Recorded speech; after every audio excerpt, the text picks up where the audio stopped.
നമ്മൾ നേരെ ആറ്റിങ്ങലിലേക്ക് പോകുന്നു. ആറ്റിങ്ങൽ നമ്മുടെ പ്രിയപ്പെട്ട മലയാളികളുടെ മമ്മൂട്ടി പാവങ്ങളുടെ ടെലിവിഷൻ മമ്മൂട്ടി. മമ്മൂക്ക നമുക്ക് വേണ്ടി ഒരു മമ്മൂക്ക അല്ലേ, ഒരു മമ്മൂക്ക അങ്ങനെ നിൽക്കുന്നു. അതൊരു ഇതിഹാസം. ഇത് പിന്നെ ഒരു കൊച്ചി ഇതിഹാസം.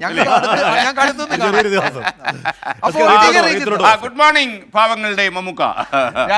ടി കെ രഞ്ജിത്ത്, ആറ്റിങ്ങലിലെ ചായക്കൊക്കെ എത്ര മധുരമുണ്ട്. പറയൂ റീജിത്ത്, എന്തായി മോക്ക് പോൾ കഴിഞ്ഞോ? അവിടെ ഏത് ബൂത്തിലാട്ടേക്കാ നിൽക്കുന്നേ? ഇവിടെ ഞാനിപ്പോൾ നിൽക്കുന്ന ബൂത്തിൽ മോക്ക് പോളിംഗ് നടപടികൾ പൂർത്തിയായി കഴിഞ്ഞിട്ടുണ്ട് എന്നുള്ളതാണ്. ബൂത്ത് നമ്പർ 168, അതായത് ഗവൺമെന്റ് ടൗൺ UPS ആറ്റിങ്ങലിലാണ് ഞാനിപ്പോൾ നിൽക്കുന്നത്. ഇവിടെ മോക്ക് പോളിംഗിനുള്ള നടപടികളെല്ലാം തന്നെ പൂർത്തിയായി കഴിഞ്ഞിരിക്കുന്നു. തെരഞ്ഞെടുപ്പ് ഉദ്യോഗസ്ഥർ, രാഷ്ട്രീയ പാർട്ടികളുടെ പ്രതിനിധികളുടെ ഒക്കെ പങ്കാളിത്തത്തോടുകൂടി ആ നടപടികൾ പൂർത്തിയായി കഴിഞ്ഞിട്ടുണ്ട്. ഇനി വോട്ടെടുപ്പ് 7 മണിക്കാണ്. നമുക്കറിയാം ഇവിടെ ആളുകളൊക്കെ എത്തിക്കൊണ്ടിരിക്കുന്നതേ ഉള്ളൂ.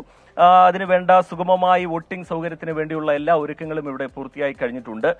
പരമാവധി വോട്ടുകൾ പരമാവധി വോട്ടർമാരെ നേരത്തെ തന്നെ രാവിലെ തന്നെ ബൂത്തിലേക്ക് എത്തിക്കുക എന്നുള്ളതാണ് രാഷ്ട്രീയ പാർട്ടികൾ. അവർക്ക് അതിനുവേണ്ടിയുള്ള ശ്രമങ്ങളാണ് അവർ നടത്തിക്കൊണ്ടിരിക്കുന്നത്. നമുക്കറിയാം ഇപ്പോഴുള്ള ഒരു കാലാവസ്ഥ നമുക്കറിയാം, കനത്ത ചൂടാണ്. അതുകൊണ്ട് തന്നെ രാവിലെയും ഒരു വൈകിട്ടോടു കൂടിയായിരിക്കും കൂടുതൽ വോട്ടേഴ്സ് ബൂത്തിലേക്ക് എത്തുക എന്നുള്ളതാണ്.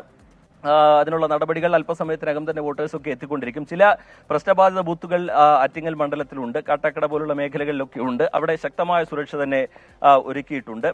നമുക്കറിയാം ആ മണ്ഡലം സംസ്ഥാനത്ത് തന്നെ ഏറ്റവും ശ്രദ്ധേയമായ മത്സരം നടക്കുന്ന മണ്ഡലമാണ്. കേന്ദ്രമന്ത്രിയും MLAയും MP യും ഏറ്റുമുട്ടുന്ന ഗ്ലാമർ മണ്ഡലം, ഒരുപക്ഷെ സംസ്ഥാനത്ത് ഏറ്റവും തീപാറും ഘട്ടം നടക്കുന്ന ത്രികോണ മത്സരം എന്ന് പൂർണ്ണ അർത്ഥത്തിൽ നമുക്ക് വിശേഷിപ്പിക്കാൻ കഴിയുന്ന മത്സരം നടക്കുന്ന മണ്ഡലമാണ്. ഇടതുകോട്ട പിടിച്ചെടുത്ത അടൂർ പ്രകാശിൽ നിന്ന് LDFന് ഇത്തവണ ആ മണ്ഡലം തിരിച്ചു പിടിച്ചേ മതിയാവൂ. അതുകൊണ്ട് തന്നെ ആ മണ്ഡലത്തിന്റെ രാഷ്ട്രീയ ചായ്വിൽ വിശ്വാസം അർപ്പിക്കുന്നുണ്ട് ഇടതുമുന്നണി. ഈഴവ് വോട്ടുകൾ നിർണായകമായ മണ്ഡലമാണ്. പക്ഷേ 3 സ്ഥാനാർത്ഥികളും ഈഴവ് വിഭാഗത്തിൽ നിന്നാണ്. അതുകൊണ്ട് ആ വോട്ടുകളൊക്കെ എങ്ങോട്ട് പോകും എന്നുള്ളതൊക്കെ വലിയ രാഷ്ട്രീയ കൗതുകമായി നിൽക്കുന്നു.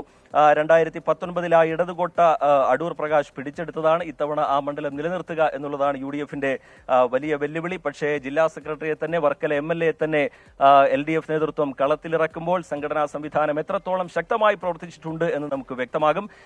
ഈ പ്രചാരണത്തിന്റെ ദിവസങ്ങൾ നീണ്ട പ്രചാരണത്തിന്റെ അവസാന ലാപ്പിൽ പോലും ശക്തമായ പോരാട്ടം, പിടിതരാതെ ആ മനസ്സ് ആർക്കൊപ്പം നിൽക്കുന്നു എന്നുള്ളത് പിടിതരാതെയുള്ള പോരാട്ടം നമ്മൾ കണ്ടു. 1400-ലധികം പോളിംഗ് സ്റ്റേഷനുകളാണ് ആറ്റിങ്ങൽ മണ്ഡലത്തിലുള്ളത്. വർക്കല, ആറ്റിങ്ങൽ, ചിറയൻകീഴ്, നെടുമങ്ങാട്, വാമനപുരം, അരുവിക്കര, കാട്ടാക്കട, ഈ 7 വാക്കുകൾ മുറിയുന്നു. എനിക്ക് തോന്നുന്നത്